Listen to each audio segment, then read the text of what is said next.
klausa gak sih? Enggak. Itu banyak orang tuh, kita tanyain aja. Ayo yuk tanyain aja yuk. Kakak, di sini ada yang tahu klausa gak ya kak? Soalnya di sini kita berdua nggak tahu klausa itu apa. Hah? Klausa? Itu juga nggak tahu. Apa itu klausa? Ada yang tahu nggak? Nah, bagi kalian yang belum tahu klausa dan ingin tahu apa itu klausa, mari simak video selanjutnya. Halo semua, kembali lagi di channel Kelompok 1. Di video kali ini kita bakal bahas sesuatu yang penting banget dalam bahasa Indonesia, yaitu klausa. Pernah gak sih kalian bingung bedain antara klausa dan kalimat? Atau penasaran kenapa kadang satu kalimat itu bisa punya lebih dari satu klausa? Nah, tenang aja, di video ini kita bakal kumpas tuntas mulai dari pengertian, ciri-ciri, sampai jenis-jenis semua klausa dengan contoh yang gampang banget dipahami. Jadi, jangan di-skip ya. Yuk langsung simak pembahasannya.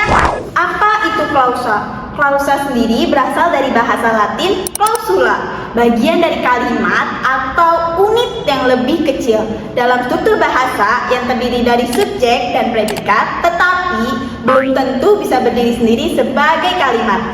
Oke teman-teman, tadi kan udah dijelasin soal pengertian dari klausa. Sekarang saya akan menjelaskan tentang ciri-ciri dari klausa. Oke, yang pertama itu adalah tidak memiliki tanda baca, baik itu tanda baca titik, koma, tanda seru, tanda tanya. Nah, jadi dalam klausa itu tidak ada ya teman-teman. Nah, yang kedua itu sekurang-kurangnya terdiri dari subjek dan predikat. Yang ketiga, memiliki satu predikat saja. Yang keempat, terkadang dilengkapi objek dan pelengkap atau keterangan. Nah, tadi kan sudah dijelasin tentang ciri-ciri dari klausa. Sekarang saya akan menjelaskan tentang jenis-jenis klausa berdasarkan kedudukannya. Jenis-jenis klausa berdasarkan kedudukannya itu ada dua loh teman-teman. Yang pertama, klausa bebas. Yang kedua, klausa terikat. Kita bahas satu-satu dulu ya. Yang pertama itu ada klausa bebas. Jadi, apa sih klausa bebas itu? Klausa bebas adalah klausa yang bisa berdiri sendiri sebagai kalimat lengkap karena maknanya sudah utuh.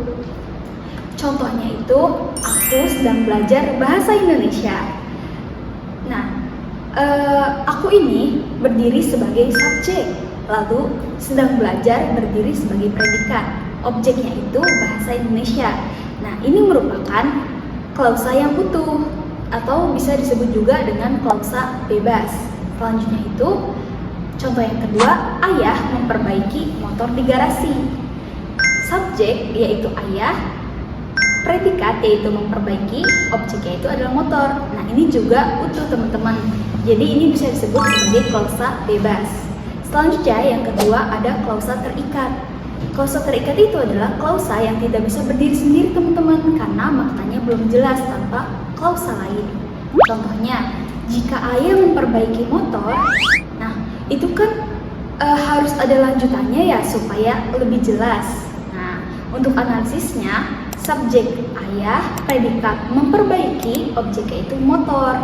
Nah, jika ingin lebih lengkap, jika ayah memperbaiki motor, ibu akan menyiapkan kopi. Nah, seperti itu teman-teman. Tahukah kalian bahwa klausa bisa dibedakan berdasarkan jenis kata yang menjadi predikatnya? Yuk kita bahas satu persatu biar makin paham bahasa Indonesia yang baik dan benar. Baik, langsung saja kita ke contoh yang pertama, yaitu klausa nomina. Klausa ini punya predikat berupa nomina atau kata benda.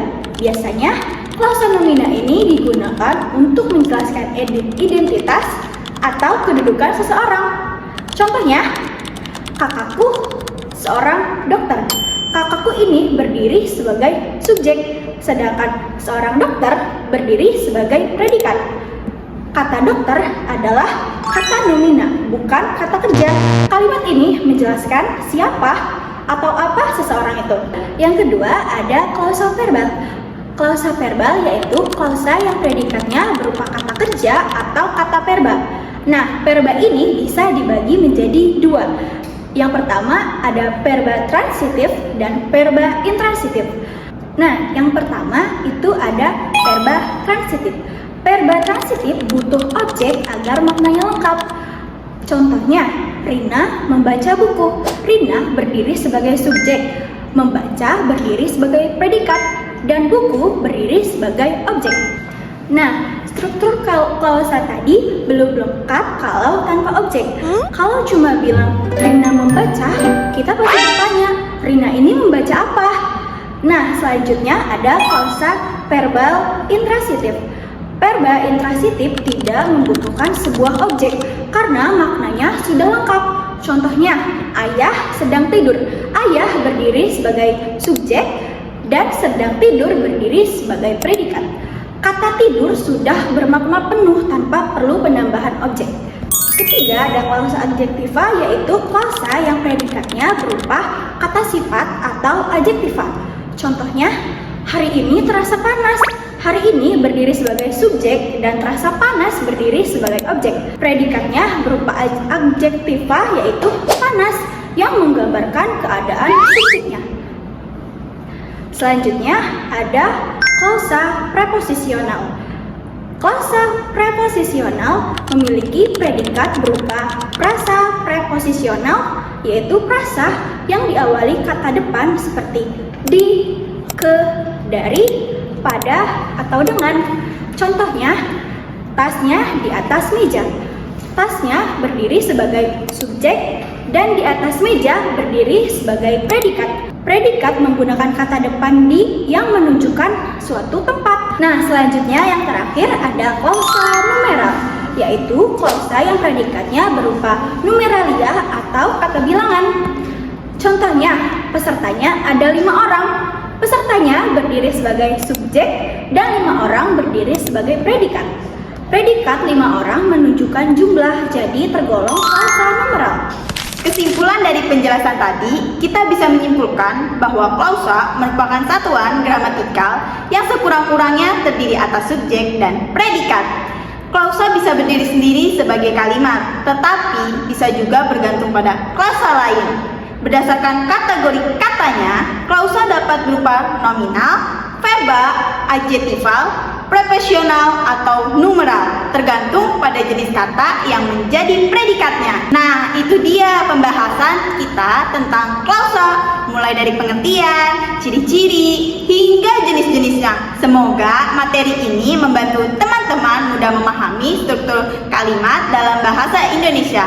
Jangan lupa terus berlatih menganalisis kalimat agar kemampuan berbahasa kita semakin baik. Sampai jumpa di pembahasan selanjutnya dan terima kasih sudah menyimak ya.